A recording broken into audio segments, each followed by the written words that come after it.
Cool. So let's start with a required viewing. Ronald, you want to kick it off and tell us what you picked and why? Yeah, man. As I said before, everything that Tony Scott made isn't shit. And especially June 27th, 1990, a gem of a movie came out by the name of Days of Thunder, which is a great race car movie starring Thomas Cruise, Nicole Kidman, and Timothy Cruise himself. Timothy Cruise. In the height of Tom Cruiseness, man. This is like young, fiery Tom Cruise. I want to talk about this when we get into. Cool. Because that's a good point you made there. I want to get to that. Yeah. So this is Days of Thunder at smack dab in the middle of when Tom Cruise is like rising to this level of fame where Michael Jackson, people are fainting when they see him kind of fame, it's starting that. And I think that some of it is kind of a result of these types of movies, these movies where, you see this imperfect hero, handsome in every scene. He never really, even when he's get beat to shit and covered in dirt, still very striking look to him. His hair is always amazing. Very lovingly applied dirt. Yeah. And it seems like the thing about this gentleman is that he's a great driver, but he doesn't know much about the actually how to fix cars or how they work mechanically. Or he's just like, put me in a car and let me be a hero. And I kind of love that about him. And that's kind of, at F1, we talked about this sort of dynamic that existed where, there's a point where the hero has to work with the team to make things work. And this is no different. Days of Thunder has that dynamic where the person that is really at the heart of the film has to humble himself and start listening to his team to become a better driver, which is cool, man. Seeing people humble themselves. And it doesn't take away any of that ego of his, but this character Cole Trickle is a crazy character. Cole Trickle, which is nuts. Mr. Trickle. Mr. Trickle. That. But is it a love story between Tom Cruise and Nicole Kidman, or is it a love story between Tom Cruise and Robert Duvall? I think I'd say Robert Duvall. I'd say Robert Duvall. Robert Duvall's the second lead in this, and maybe even the heart of the movie. So I do think that this was at a period when Tom Cruise was like working with actors like that. Like, I mean, I meant to pull up where was Tom Cruise in his run at this point, but I mean, he's acting opposite these greats. And I would like to come to this question, Ronald. You said that Tony Scott not everything he made was shit. Let's just look at the list. Let's just real quick, quick. For sure. Shit or not shit. Okay. The Hunger. I wasn't a big fan. I'm gonna just say, not for me. But not shit. Not it's kind of the reason it's not my thing is not because it's terrible. It's just because it's kind of the type of thing that is. Top Gun. Great. Beverly Hills Cop 2. Well, we got not shit. Let's go not shit. Not shit. Beverly Hills Cop 2. Not shit. Not shit. Revenge. Kevin Costner, Yeah. Not shit. I don't think it's not shit. That's not shit. Days of Thunder. Not shit. Not shit. The Last Boy Scout. Not shit. All True right. Romance. Definitely Masterpiece. Crimson Tide. Not shit. Okay, here's maybe one. The Fan. I don't know. I like that movie a lot. Yeah, maybe I need to see it again. Yeah, I'm a fan of that one. Maybe I need to see it for the first time. I don't know. Maybe I felt like I saw it. Now, here's one I would say not shit. Enemy of the State. Not shit. Not shit. Spy Game. I don't know that one. Not shit. Hold on, what's Spy Game? Let me see the cover. Brad Pitt. Not shit. Redford and Brad Pitt. Here's one I'll say not shit. Man on Fire. Definitely not shit. So I'm saying, like, last week, that comment even starting this off, like, yeah, I think the exception would be the shit. Like, the rule, he's got some entertaining ass movies. Yeah, I like to open with something provocative. I know you do. But I thought it was a good question. It was a good question because then there's Domino, and that's possible shit. That's possible shit. Yep. That's Deja crazy? Vu is that any good? I didn't see that one. That's Denzel. I was time travel. I mean, I thought that there was some coolness to that. Ooh, cold chill. Yeah, no, it's okay. It's okay. Deja It's Vu did okay. that teaser. Whoa, It gave me here's a one- cold chill. Here's one I haven't damn seen, it. but I have reason to believe is not shit because people seem to like it. The Taking of Pelham 1, 2, 3, the remake. Definitely not shit. Not It's shit. good. Okay. I saw that in the movies. It was pretty damn good. And then Unstoppable. People said that was pretty good too, right? Definitely. Let me see. Yes. Let me see. Yes. What is Unstoppable? Chris Pine? I don't know if I saw that one. Chris Pine and Denzel. And Denzel. Yeah. Is that So the like maybe three train or that four wouldn't shifts. stop? That's the train, yeah. Okay, yeah, I did see that. Man, Tony Scott maybe has more bangers than shit. I mean, I wonder if Ridley Scott's track More record bangers is than worse. Nash. I wonder if Ridley Scott's track record is Oh, worse. man. Even though he's technically the more accomplished brother, however, it would take 7 hours to go through Ridley Scott's career. Is that the twist? Is that the twist that Ridley might have more shit than Tony? Well, we know this about Ridley that he makes so much stuff that shit doesn't really stick to him. Do you know what I mean? He's so prolific. I was going to call it, but productive and prolific. We can just call that prolific. No, but he is. So I think that's how Ridley Scott beats the rap. You know, is that he's not a hack. He's a journeyman, and he just works. Yeah. He works to live, and he will probably drop dead on a film set. And I think I say that about him in the best way. Sometimes Yeah. I feel badly towards people who you'd say that about. Of course, Tony Scott's story is very tragic, but I do think that some of those are some of my favorite movies of their era. Like I love Crimson Tide, True Romance. I haven't seen it in a long time, but I remember thinking it was. I saw it several times when it was. Oh, it's amazing. You haven't seen it in a while when it was either. around. So, The Last Boy Scout, Ronald. You seem to disagree with us on that. I would say not shit. Do you think shit?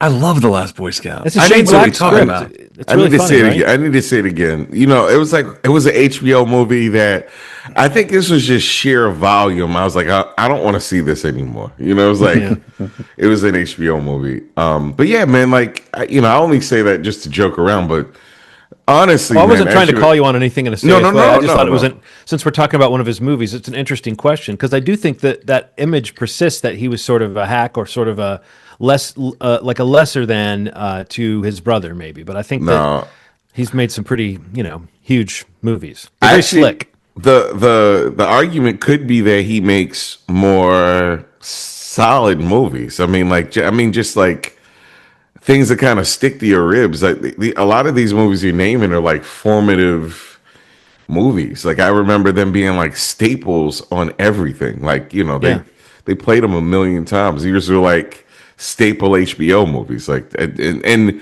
that signified quality back in the day. I mean, it still does. Anything that HBO pretty much stamps and shows, like it feels like they're also saying, hey, this is a great movie that you should watch 25 times because that's how many times you're going to see it in a month. Yeah. But anyway, let's get to our film. I just thought So, it was yeah. an interesting sidebar. Days of so Thunder. Steve, did you pull up of Tom Cruise's run at any point? Yeah, Or do so you that's have it? I mean, when Ronald's mentioned that, I was kind of like, I think this is a little early. I think we may all agree it may be too early for the peak of it. Right. But the ramp up of to this point, even because the key here is that this is like the audience pleasing popcorn movie that follows his like acclaimed acting run of Rain Man and Born on the 4th of July. Okay. So those movies come out in 88, 89. Then he hits Days of Thunder. Then he goes back to Far and Away, Few Good Men, The Firm, Interview the Vampire, MI1, Jerry Maguire, which I think right there, 96 might be peak Tom Cruise. Yeah. But I mean, Steve, every movie you just mentioned is insane. I know. I'm saying like, And not to say they're all great, but they were all huge. But they're all over the place. There's more dramatic, like award typey films, which we talked about before. Like we want to see him do more of. But right there between like 88 and 96, that 8-year period is one of the best runs of an actor's career ever. And he's got a couple other pockets of time that would maybe even rival that, depending on what you're looking at. But to think of those titles. Academy Award films, Rain Man, Born on the 4th of July, Few Good Men. And then you have the popcorn movies. And 96 just being, I think, the paramount of it is simply because It starts his single franchise that is still going to this day, Yeah. and he releases Or is it? maybe, well, I don't know. He releases maybe, arguably, one of his biggest, most successful box office uh, culture, just completely zeitgeisty movies with Jerry Maguire. Yeah. Like that really was like, uh, I don't know. I can remember that time, that couple year run, and just Yeah. completely loving everything he did, and just being like, wow, he is an action star, and he's in the best rom com I've seen in a long time. Yeah. Like this guy's got something figured out, and Pretty damn cool. they're massive hits. But yeah, but in '90, he's got this. He comes off of those Academy Award nominated films and hooks up with Tony Scott, gets this film going, and you know maybe arguably, I mean, Top Gun clearly was a start, but that need for adrenaline, like that thing that he's become known for, where he's doing the driving himself and he's taking the courses and he's immersed in all these things, and it's like the crazy Tom Cruise that you see now. It's Yeah. maybe the germination period. Well, wasn't it that he couldn't drive in this for insurance reasons? Yeah. Yep. Yeah. So that's why there's so many close-up shots of him just saying like Just he's pissed going off. left. Man, one of the things that I check a lot just because I'm picking graphics and stuff for the banner that winds up coming up for when we talk about the movie is promotional material.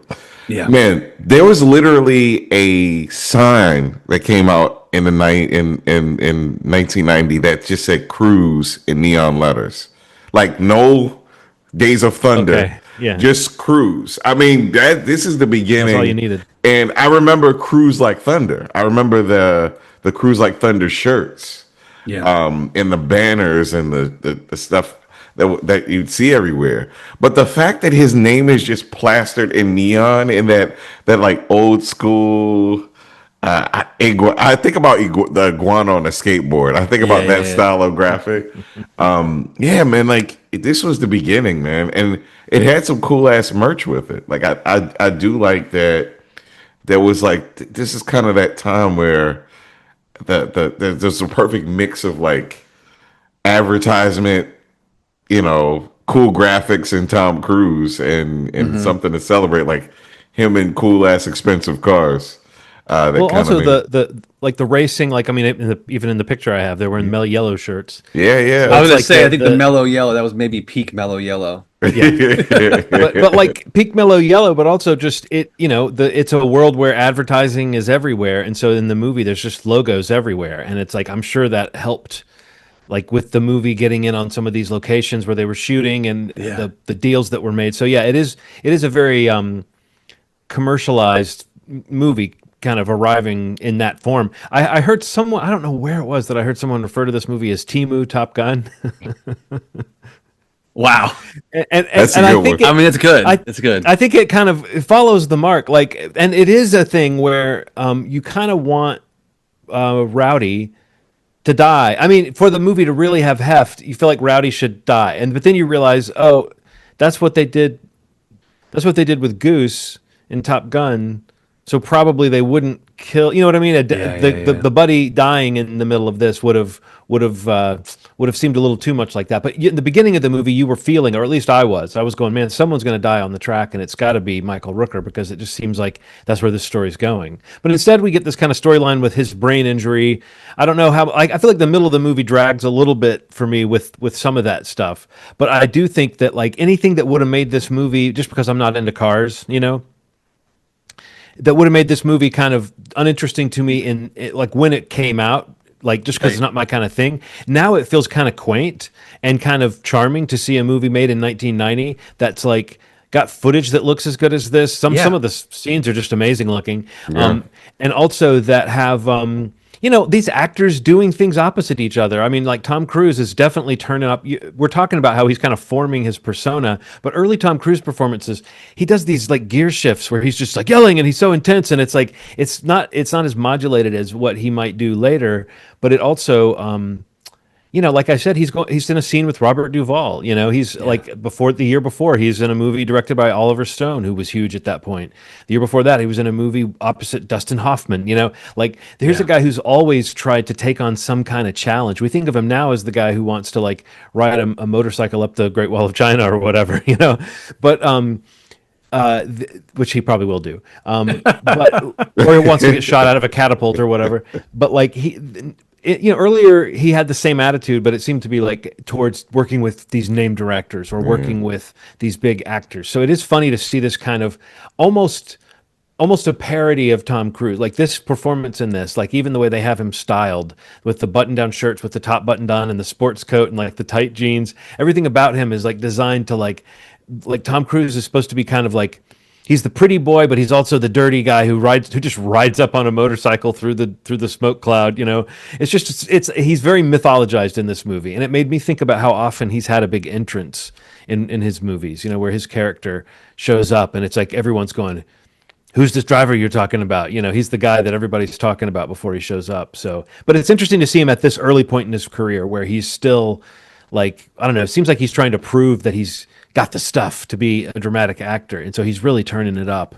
Like that scene with Michael Rooker where he like gets the baseball bat and hits the floor and is like saying to him, he's trying to get him to snap out of it so he'll go to the hospital, I guess. Yeah. He says, if you don't go to the hospital to get fixed, I'll do it right here. And he it's like swings the baseball bat at him. And you wonder, like, is there a version of this movie where he would have beaten Michael Rooker to death with the baseball bat if he refused to go to the hospital? But no, I think that it's like it's fun to see like John C. Reilly. Yeah. Even is it Fred Thompson, the guy who plays like the company head? Like the fat cat who comes in and tells him, Yeah, that's It Fred is Thompson. Thompson, yeah. Big I John. mean, there's just all these '90s staples, '80s, '90s character actor staples, and some people you're catching, like I said, John C. Reilly before they're big. So it feels like as a time capsule. I found it to be like a really fun watch. Yeah. As a movie, it does seem to me a little bit like discount, Top Gun. But again, it makes sense. It's the same team getting together basically to try to do something else that hits that spot. And it did, strike some kind of. I mean, I think critics didn't really like it, but like it did well in terms of box office. So, and that's with a budget that went hugely over. Although I've heard that maybe the estimates are like low. Like the 60 million that's reported, which is over the 35 million that was given at first. So it went way over budget, but some people think it may have cost as much as like 80 or 90 million. Oh, wow. But I don't know where, again, that's just, it was hard to find where that information was coming from. So I don't know. It's one of those, it's like, I think this is like one of those movies where the producer's excess, this is like when you hear stories about Don Simpson and how crazy he was on sets. This is one of the ones where, like, do you know about this, Steve? He had like a gym built that was like cost $500,000, but a that's gym crazy. that with a neon sign that said Days of Thunder over it, and he was in there working out all the time. And also, I think there was a lot of cocaine and a lot of like arguing on the set about how a shot was supposed to go between Don Simpson, Jerry Bruckheimer, Tom Cruise, and Tony Scott, and supposedly just intense delays because of that stuff. So yeah, this is supposed to be like after this, the kind of wave of producers running the show kind of crashed, and someone like Tony Scott probably would have a little bit more control, following this. Anyway, I just think that's kind of interesting. That '90s, you think about that whatever those stories about how crazy things got with budgets and Yeah. on-set behavior through the '80s. It was just ramping up. This was like a bubble that burst, Wow. even though the movie didn't flop. Yeah, man. I mean, I feel like the money, it's also like hard to lose perspective on. Like, yeah, if it went over like crazy like that, it's still money going over, but like, the time too, the amount of money it made for its time, I think it still made like 170 or almost $200 million. Yeah, I think like 100, almost 170 worldwide, but still for that time, that Right, was, like I don't know that what was that not is bad. adjusted for inflation. Like, let's see. I never know if the numbers I'm looking at are adjusted already. But speaking of time, Definitely not. another interesting thing was because it went so over budget, but they didn't bump it back. They didn't bump the release date back. Their post production time was cut, which should be about 5 or 6 months of post production. Oh wow. but they only had about 5 weeks of post production once they finished shooting to get it in theaters. Yeah, so that's $420 million in today's dollars. Like, Yeah. that's yeah. And again, it's all in perspective. At the budget, But I went mean, if the over. budget's adjusted too, that's insane then. For sure. I mean, But I guess it's in line with a lot of these $200 million movies now. It's 250 was million it? or something. So 160 million. So that's 65 million adjusted is 159 million. Okay. 170. Yeah, 420 million. So I mean, still, Okay. that's Yeah. over double. I mean, that's 2.5x on its thing. I mean, it's not amazing, but Right. 2.5 times is pretty impressive. I mean, honestly, and also we're in the age of blockbusters, really, like where Right, movies are right. expected to make all of that. And I think even now that's changing. Even now, these movies that come out aren't expected to make $1 billion as much as they might be hitting a more sane number than that. So I Totally think agree. that yeah, this can't be construed as a flop in that sense. But I do remember that critics were pretty mean to it when it came out, and I can't really remember.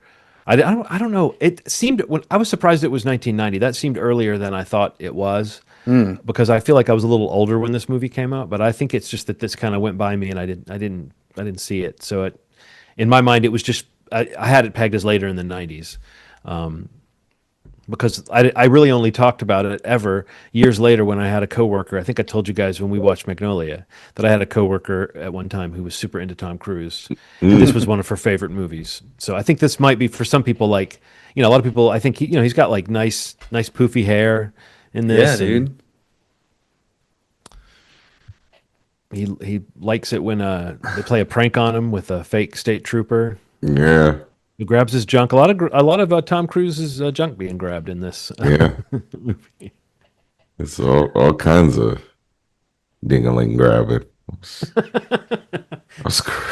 I mean, I just feel like the big. I mean, for me, just rewatching it, it did really kind of register again and remembering like the again talking about the money and stuff like that, and like that's one thing, but just like the impact on the moment, it was definitely a movie that registered and moved the needle. You know what I mean? Like in terms of the sponsorship stuff, the brand stuff that you're talking about. Like there was tons of cross promotion, and you saw it everywhere. I mentioned last week, like remember riding the ride at King's Dominion in Virginia, near where we, not too far from where we live, as a Paramount Park. They had a Days of Thunder ride. Like it was like that much of an impact that it's like a big enough title that they're like, we can make a ride out of this, and they did, and it was a race car simulator type driven ride, but it kind of crossed that threshold of having that level of an impact that you would make a ride of it, you would see commercials everywhere for it, and like Ronald even said at the top, like the merch around this movie was everywhere. Like the hats and the shirts and the variations of all this stuff because of the NASCAR element. And yeah, I don't know. It's just such an entertaining, fun movie. And again, it's Tom Cruise in his ascension to like peak, in that decade, really running up to, maybe as big as an actor has ever been, arguably. And it's just one of the steps along the way, and it's like definitely a fun watch, and it was cool to go back and check it out again. Yeah. What do you think of the Nicole Kidman Tom Cruise Sparks, Ronald? What do you feel like you were watching the beginning of something?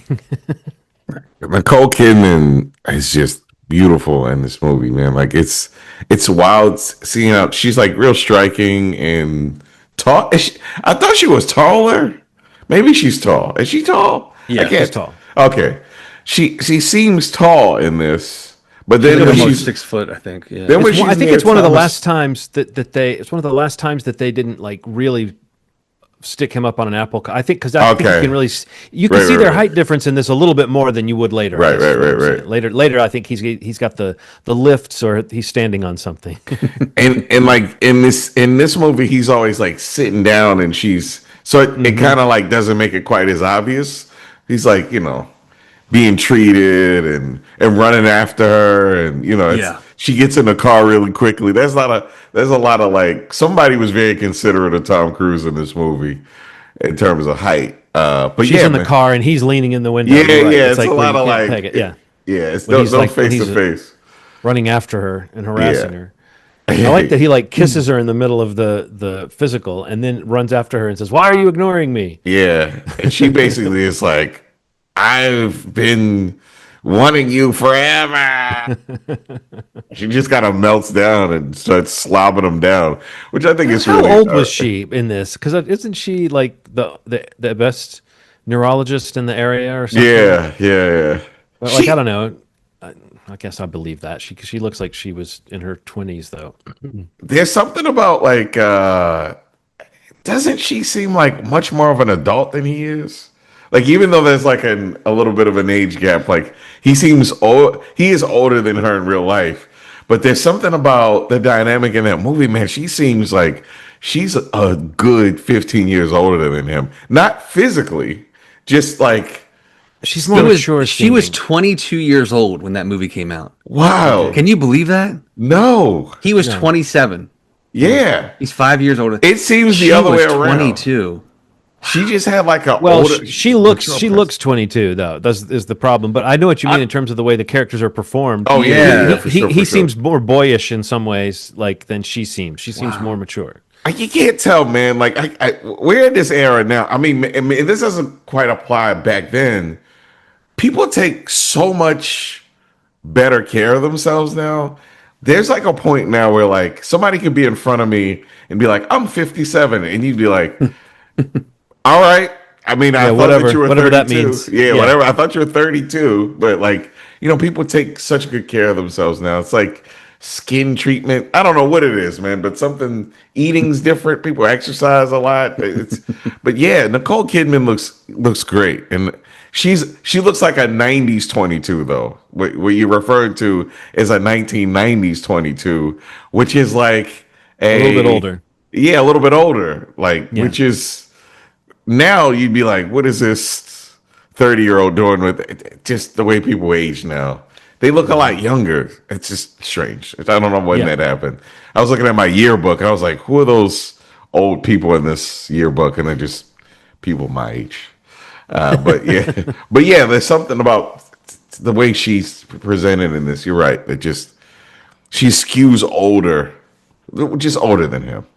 Not even like any older than anybody else, but yeah, No, she definitely seems like she's.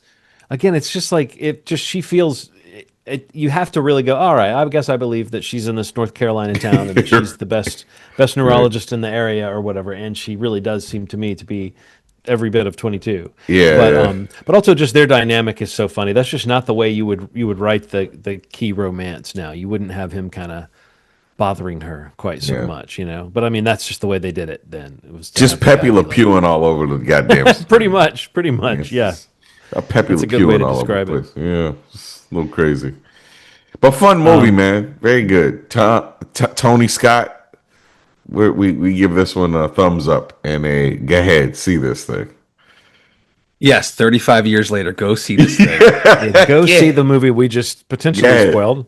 Although I don't know Yeah. if we talked much about the plot. The problem is that the plot really isn't even the point of this. It's No. like Not at all, yeah. you can kind of feel the beats coming so much that when they do have to sell one of the beats, it feels like you don't have to do that. Like when Carrie Elwes is in the car at the end going, he always goes on the outside. Well, I'm gonna go do this, and it's like, oh, he's on the inside. No, and it's like those little lines that it's like, you guys, you don't need to do that to try to convince us that something's actually happening here. You know, this is all very. We get it. Carrie Elwes, you brought him in to be an asshole. What I love is when Cole Trickle looks over and he's mad seemingly at Carrie Elwes because he has like a European-looking girlfriend. There's this one scene where he's talking to his, like she's got like slicked back hair and sunglasses, and it's like she's severe and kind of cool looking. It's like, oh, that's the type of woman this asshole would date. And Cole's looking over there and he goes like, "Shh, look at this guy." You know? Yeah. Cole also the helmet, like the helmet scene. He pulls up on the motorcycle. It's basically like, hold my helmet, bitch, while I go around this. It's really, really aggressive, man. It's like a gesture. You mean with Michael Rooker earlier? Yeah, just really early on, just hands it to whoever is there. I don't think it mattered that it was him. It was like whoever was close to him and snarling is gonna hold. You could have just sat it down, but he's like, hold my helmet while I drive around. It's like very aggressive.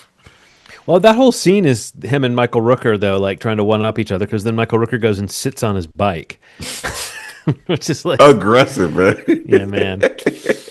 Although here's the thing, they're talking about they're developing a sequel to this, right? And Joseph Kosinski has said that his dream is to cross this over with F1 and to have Brad and Tom racing each other on the Oh on the track. man, I would But watch that. what I realized is that then the fact that Rowdy doesn't die is a good thing because it means you can bring Michael Rooker back Yes, to die in this thing. You know, Yeah. he dies in the new one, right? especially this version of him. I love this version of Michael. Like he's just such a snarky older dude. Like really took But care of also, like, himself though. In this movie, he's like, there's like it's like the top in Inception. It hasn't fallen one way or the other yet. So it's Yeah, like yeah. Michael Rooker is just doing a different kind of part. Like, because you would almost expect him to be playing this guy. Like now, the Michael Rooker we know would be playing this guy like as like a total backwoods, like, wow, what the fuck you doing? You know? But it's like he's doing a little bit more of a regular, like almost like he's competing with Tom Cruise for the sort of alpha position in the movie, you know, Yeah. which I guess is his reason for being there.